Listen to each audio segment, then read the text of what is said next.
Join me now for the last act of The Designated Mourner, which begins with a postcard that Judy has received from Jack, who has left her.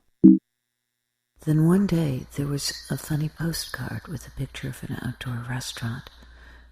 No salutation, no signature.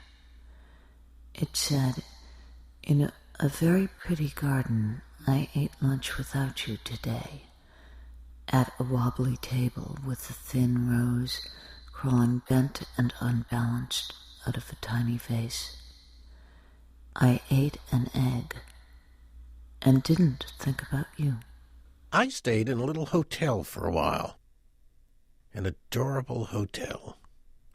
Whitewashed walls, fruit, a few plants, and that was about it. Except I kept having, guess what, memories. Not particularly painful memories, but I was brooding a lot about an article I'd read that had some interesting pictures that had accompanied it. I was thinking particularly of two specific pictures of the very nice, good-natured actor who was the subject of the article. And the first picture showed him when he was kissing his wife. And then the second picture showed him when he was acting in a movie and he was kissing the woman who played his wife in the movie. And he looked exactly the same in both pictures. And when I first read the article, I'd said to myself, he's lying. He's a liar. He's lying in one of these pictures at least. But now, as I thought about it, I thought, wait a minute. No, he's not lying. He's not lying because he's not pretending to be the same person in both pictures. Jesus Christ, that actor wasn't lying. I'm the one who's lying when I keep on pretending that I am the same person. The same person that I was this morning? The same person that I was yesterday? What's that all about? And why do I do it? Why am I struggling so hard every day to learn my lines, to once again impersonate this awful character whom I somehow believe I've been chosen to play? I feel exactly the way a criminal must feel, struggling so hard every day to stick to the story he was telling yesterday. The alibis, the lies, the interconnected details. It can't be done. You can't remember it all. So why do I keep trying to pretend to be the same when in fact my body is simply a shell, waiting to be filled by one person and then another? After I'd stayed in the hotel for several weeks, I developed the habit of wandering in the park. And one day in the middle of the park, I was standing at a lemonade stand, drinking lemonade, and I happened to meet a very sweet girl. She was with some friends, but she was standing apart from them, and I don't know why. I felt I'd feel comfortable talking to her, so I just started talking, and she responded in a quiet little voice. Her little pink mouth was so small it was just like a tiny little mouse mouth, really. Her skirt like a little bit of foam from the sea. Her shoes like miniature containers for sewing equipment. We talked for a while, and her friends then said they were going to leave, but she stayed behind, and we kept on talking. In that quiet little voice, she told me about a sensation she said she'd been experiencing recently. "Almost as if I'm in a picture," she said, "and something smudged it."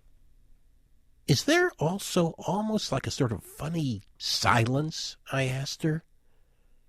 "Yes, I think so." "Well, don't you know what that is?" I said with a laugh. "I think that's despair." I went out for a while with the lemonade stand girl. I had an affair with her, you see.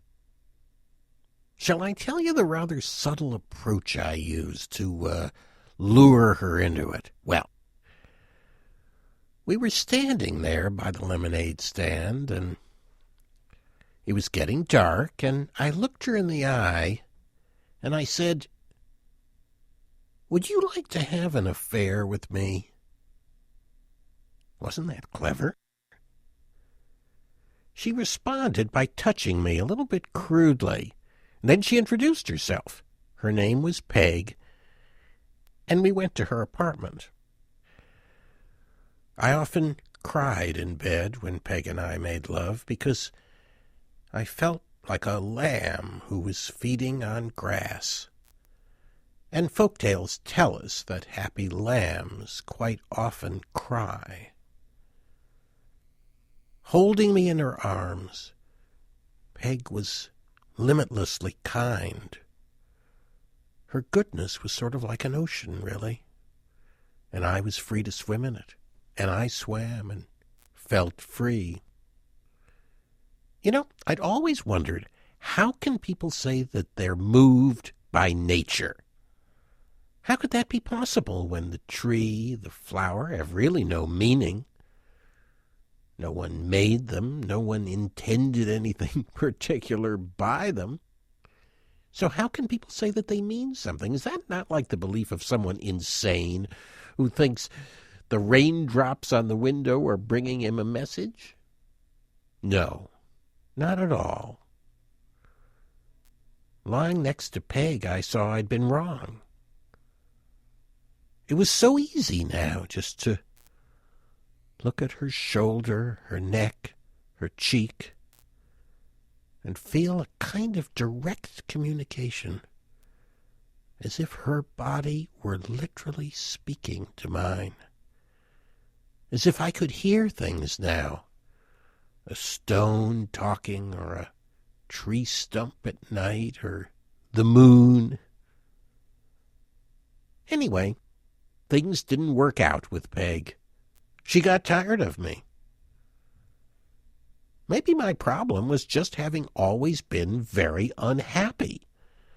Unhappiness being a kind of cold sort of marshland in which other emotions just refuse to grow. One day, lying on a beach after swimming, our teeth chattering, her goose-bumped skin pressed close against mine, she said, "Jack, I love you."